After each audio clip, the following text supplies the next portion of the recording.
नाज़रीन, इतनी ब्रेक के अंदर दरमियान में तीन जो हैं वो बड़ी खबरें जो आपके साथ शेयर करें। रोजीना एलन टूटिंग से जीती हैं। यास्मीन कुरैशी बोल्टन से दोबारा उन्होंने अपने आप को रिटेन किया है सीट से, वो पहले भी वहाँ से एमपी थी। और नाज शाह जो हैं ब्रेडफोर्ड वेस्ट, वो उन्होंने अपनी सीट रिटेन की है। जितनी मुश्किल थी उनकी आप बातें भी सुनी। इससे पेश तक हम प्रोग्राम को आगे लेके चलें। नंबर्स जो हैं वो लेबर पार्टी के लिए मज़ीद बेहतर हुए हैं, लेकिन इस प्रोग्राम के अंदर जिन हाउस ऑफ लॉर्ड्स के मेंबर्स जो हैं उनसे हमने बात की है। एक दफ़ा दोबारा आपको रीकैप करते हैं कि उन्होंने हमारे साथ बात क्या की है, और उसके बाद जो है मज़ीद आपको बताएंगे कि कौन से रिज़ल्ट्स आए हैं और उसके अंदर पाकिस्तानी जो हैं कैंडिडेट वो कहाँ तक पहुँचे। आपको पता है कि ये फाइनल रिजल्ट नहीं है, बट करीबी रिजल्ट है। तो ये हमारे फॉर्म 45 है, अभी फॉर्म 47 आने हैं। आज तक ऑपोजिशन में हमने काम नहीं किया है, तो हम सीखेंगे कि ऑपोजिशन में कैसे इफेक्टिवली इनसे सीखेंगे कि कैसे करते हैं। तो हमारी फॉरेन पॉलिसी रह चुकी है पिछले सालों से, और पर्टिकुलरली पिछले 1.5 साल से, that has been something of huge concern. आज रात गाजा में कोई यूके की इलेक्शंस को मॉनिटर नहीं कर रहे, वो वहाँ सफर कर रहे हैं, और उनके बारे हमारी पार्टी तकरीबन बिल्कुल भूल गई थी पिछले 1 साल से। और इंशाल्लाह अभी लेबर पार्टी आई होप कि उसको इमीडिएटली टर्न अराउंड करे और फोकस करे उस पर। हम इंशाल्लाह अपोजिशन से उनको इस पे सपोर्ट करेगी। इसलिए हमारी लीडरशिप ने इस सब्जेक्ट में मिजरेबली फेल किया। We are very confident. अच्छा कैंपेन था हमारा। हमने वो एक वाम को एक होप और इंस्पिरेशन के हवाले से काफ़ी कुछ हमने वो मैनिफेस्टो हमारा फुली कॉस्टेड फुली फंडेड था। वेल्थ क्रिएशन के हवाले से हम मुल्क को ग्रो करना चाहते हैं, और हम चाहते हैं कि नेशनल रीबिल्डिंग होनी चाहिए। घरों का इशू है, 1.5 मिलियन हाउस बनाएंगे, तो काफ़ी वो मसाइल है मुल्क में, लोग तंग हैं। वो प्रोसेस से जाहिर होता है कि जो अवाम ब्रितानिया है उनने देखा है कि जो कंजर्वेटिव पार्टी पिछले कुछ सालों से जो भी चीज़ सामने आई है, अपने इकोनॉमी का मिसाल दी है। मैं पूरी बात ये मानता हूँ कि जो कुछ फैसले हुए हैं ख़ासतौर पर लिज ट्रस्ट के दौर में, उसकी वजह से बहुत मुश्किलात आई है लोगों पे। और जो इकोनॉमिक कॉम्पिटेंस की एक पार्टी थी, हमें अब खुद सोचना पड़ेगा। जो भी इलेक्शन का इस वक्त बाकी जब रिजल्ट आने लगेंगे, इंशाल्लाह मेरी कोशिश होगी आपके साथ मैं फिर शामिल हूँ, तो उससे भी यही हमें बहुत सोचना पड़ेगा कि अब हम इस पार्टी को कैसे आगे बढ़ाएं। नाज़रीन, जो लेटेस्ट सिचुएशन है उसके अंदर जो है लेबर उसने अब तक 129 सीटें जीती हैं। टेक्निकली 51 सीट्स वो हैं जो उनके पास पहले नहीं थी। तो मतलब उनका जो घोड़ा है इस वक्त सक्सेस का, वो मुसलसल भाग रहा है।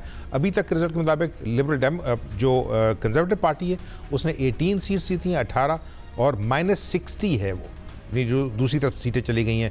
लिबरल डेमोक्रेट की सीट्स जो हैं अब तक 16 हैं, यानी +13 में है वो। ये याद रखिए कि पिछली दफ़ा उनकी सिर्फ 15 सीटें थी, और अब प्रोजेक्शन जो है वो 60 की है। ब्रेडफोर्ड चलते हैं, रजा साहब हमारे साथ हैं, उनसे पूछते हैं, चूँकि वहाँ पर रिजल्ट जो है जिस तरह हमने आपको बताया कि नाज शाह जो है उनका रिजल्ट आ गया है, या उनको बताया जा रहा है कि वो जीत चुकी हैं। उनसे अब लेटेस्ट अपडेट लेते हैं रजा साहब के साथ। रजा साहब, आप मेरे साथ हैं?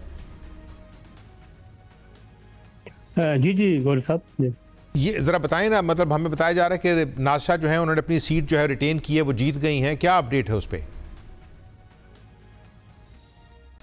अभी बस ये अभी ऐलान हो रहा है कि मैं तो इस मीडिया रूम में बैठा हूँ।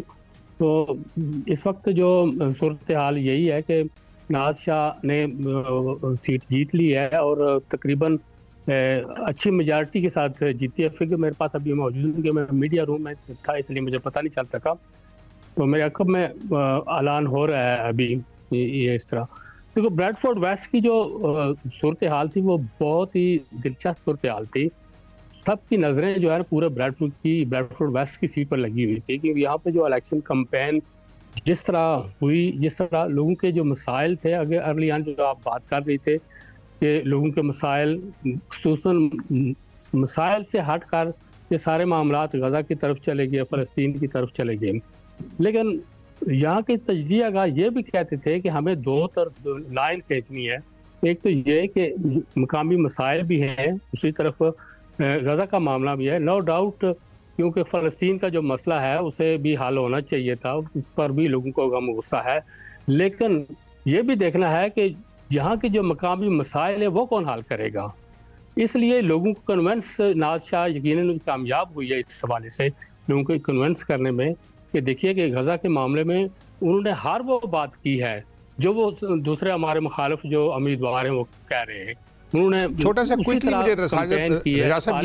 मुझे बता दें कि चलें उसके ऊपर तो जो क्रिटिसिज्म था नवाज शाह पे वो था, वो क्या कर रही थी या वो क्या नहीं कर रही थी, जो बाकी लोग उनको कन्फ्रंट कर रहे थे और उनसे कम्पीट करना चाह रहे थे, इनका एजेंडा क्या था, मतलब व्हाट वाज देयर पॉलिटिक्स?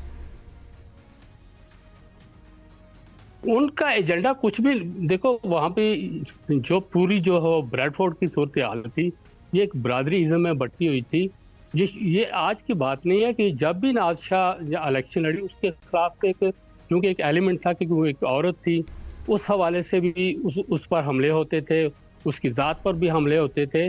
देखो बात सिर्फ ये नहीं थी, अगर कोई इशू की बात करता, हमने ये खुद देखा है कि लेबर पार्टी के अगर उम्मीदवार एक हलके में जाकर दूसरे उम्मीदवार की हमायत करते हैं, वही लेबर पार्टी के जो मेंबरान हैं वो नवाज शाह के हलके में जो आज़ाद उम्मीदवार उसकी हमायत करते हैं।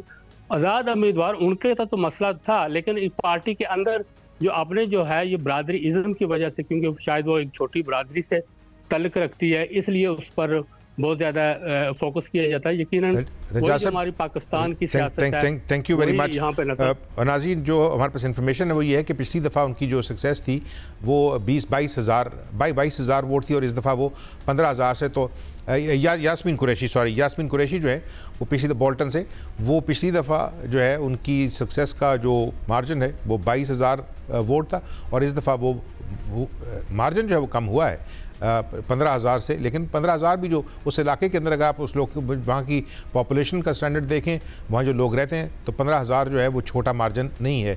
एक ऐसे शख्स को हराना जिसके पास 22,000 की मेजॉरिटी हो, सेफ मेजॉरिटी हो, उसको डिस्प्लेस करना।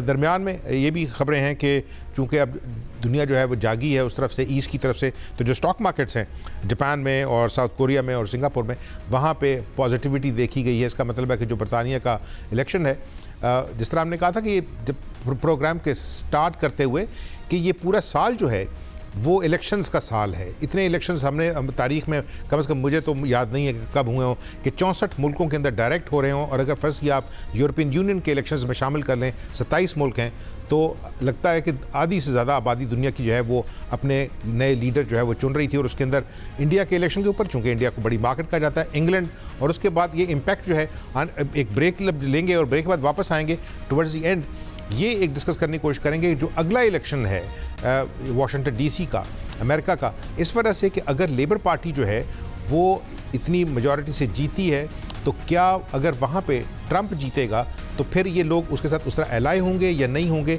इस वजह से कि कंजर्वेटिव जो हैं वो हिस्टोरिकली वो they stand with the Republicans in America. Important है